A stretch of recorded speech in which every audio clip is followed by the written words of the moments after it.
రంగులే హే రంగులే నీ రాకతో లోకమే రంగులై పొంగెనే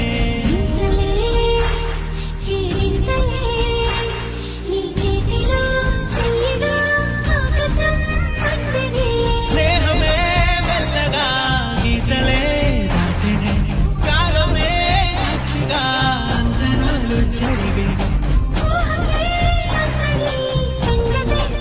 ఏడవకిందో నేను వెళ్ళిన ఆర్మీలో నేను చచ్చిపోయినా ఏడవకూడదు. నా పిల్లలు ఎవరి ముందు ఏడవకూడదు.